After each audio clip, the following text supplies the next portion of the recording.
En direct du 10e arrondissement, sur un parking de scooter, en compagnie de Lélanie Lemette. Lélanie, bonjour. Bonjour. Alors tout de suite, un premier numéro. Alors 8.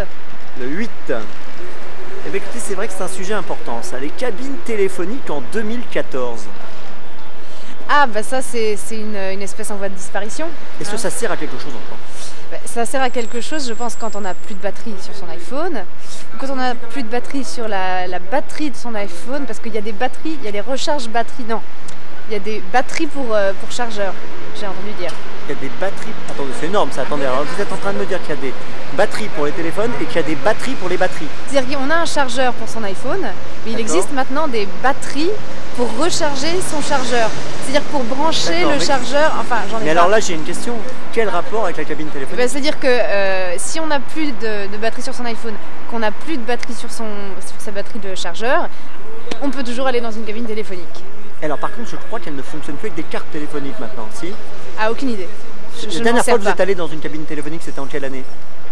Je dirais peut-être, je sais pas, une date comme ça, 99. Ouais, c'est quand même un peu... J'exagère peut-être 2003. Mais bon, en tout cas c'est vieux tout ça. Hein. Donc aujourd'hui c'est vrai que ça sera peut-être plus à grand chose. Mais ça peut sauver la vie de quelqu'un. Si jamais on se fait voler, on se fait écraser son portable sous les roues d'une voiture, on se fait voler son portable, il est 4h du mat, je sais pas, il pleut. C'est quand même une série de merde hein, quand même pour oui, mais ça arrive. Ça peut arriver, ça peut arriver. Un autre numéro. 17. 17. Ah ça c'est un gros souci. Je sais pas si vous avez déjà vécu ça, le bourrage papier. Ah, dans les imprimantes. Eh bah ouais. Oui, ça c'est Vous avez un truc super important à imprimer, vous êtes super pressé. Ouais, mais je crois que ça arrive 95% du temps quand on se sert d'une imprimante, le bourrage papier. Je pense même que c'est la règle. De toute façon, ça ne peut arriver que dans ce cas-là, je pense, non? Peut-être, je sais pas, peut-être dans les photocopieuses aussi. Mais ça, c'est peut-être pour les gens plus professionnels. Ah oui, oui, c'est surtout pour les photocopieuses d'ailleurs, vous avez raison, imprimante ou photocopieuse, ouais. Moi, en ce qui me concerne, c'est vraiment l'imprimante. Vraiment, j'ai eu ça, mais là, par contre, ça date depuis 20 ans. J'ai fait des crises de nerfs après mon imprimante, comme tout le monde. Imaginez un peu, vous vous êtes fait écraser le portable, vous n'avez pas pu téléphoner, il n'y a plus de cabine téléphonique et vous faites un bourrage papier dans la foulée, c'est l'horreur. Oui, on peut avoir besoin d'une cabine téléphonique si on a fait un bourrage papier et qu'en plus on n'a plus de chargeur.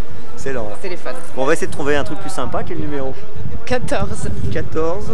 Ah, ça c'est vrai que c'est un phénomène de plus en plus présent. Les sosies de stars. Ah oui, les sosies de stars.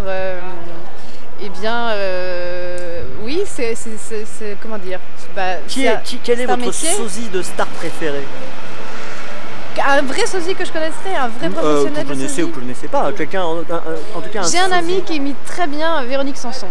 Mais c'est le sosie de Véronique Sanson? Non, mais c'est son sosie vocal. D'accord. Et alors, je sais pas, quelle est par exemple, parmi les gens qu'on qualifie de star, est-ce qu'il y en a une qui vous vient comme ça, que vous aimez bien et vous aimeriez éventuellement rencontrer son sosie? J'aimerais rencontrer le sosie. J'aimerais rencontrer. Vous n'êtes pas obligé d'en avoir un en tête. Hein. J'aimerais rencontrer le sosie de Dominic Cumberbatch, parce que j'ai peu de chance de rencontrer Dominic Cumberbatch en vrai. Du coup, si je pouvais rencontrer ce sosie, ce serait déjà très bien. D'accord. Bon, pour ceux qui ne savent pas qui c'est? C'est Sherlock Holmes, l'interprète de Sherlock Holmes, le comédien qui interprète Sherlock Holmes. C'est bizarre d'être sosie quand même de quelqu'un, non? Quand même un peu. Oui, c'est vrai que oui, c'est peut-être un drôle de choix, mais je sais pas, ça peut être une manière de délirer sur quelqu'un qu'on aime, parce que je sais pas, est-ce que les sosies font vraiment tout exactement comme leur idole, ou est-ce qu'ils se permettent des libertés et d'imaginer des choses que l'idole ferait et de développer, de faire des dérivés, aller plus loin que le vrai. Ça peut peut-être être bien, ça, je sais pas. On peut demander à des sosies professionnels. Un dernier numéro. 23. 23. Eh bien, écoutez, c'est le bug de l'an 2000. Il fallait que ça tombe sur vous. Après les cabines téléphoniques. Le bug de l'an 2000. Il n'y a pas eu l'heure en fait, ce bug. Oui, ça a été peut-être moins catastrophique que ce qu'on pensait, mais c'est comme la fin du monde. Hein, peut-être. Est-ce que vous avez flippé le 31 décembre 1999? Non, pas du tout. Non. Bon, je me souviens, j'habitais pas encore à Paris, mais je l'ai passé à Paris. D'accord. No stress. No stress. Non, j'étais très contente. J'étais même à Saint-Maur. Très bien. J'étais chez des amis qui vivaient à Saint-Maur. Il y en a. C'est bien, moi j'aime bien Saint-Maur aussi. Alors attention, maintenant c'est la promo, c'est le coup de cœur. Vous faites quoi comme choix? Alors, coup de cœur. Allez-y.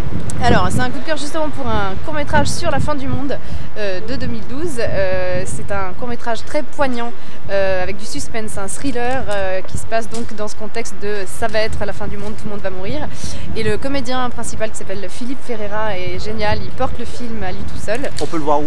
Et bien justement, le film vient d'être terminé, donc maintenant il va commencer sa vie en festival et il cherche des distributeurs, des distributions partout. Et donc je lui souhaite une longue vie. Sur Voilà. le web, on peut pas le voir pour l'instant. Pas encore, mais bon, ça va venir normalement dans quelques temps. Et le réalisateur est Antoine L'Honoré-Piquet. Très bien, bah, c'est noté. Attention, maintenant, Lélanie, c'est le mot de la fin.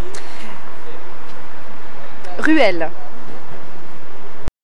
Et partout, que le trottoir est infesté, Vous aimez les pigeons ou pas en général? Non, les pigeons vivants, c'est pigeons vivants. Un parfum de pizza qui sont meilleures, elles sont meilleures froides, je trouve.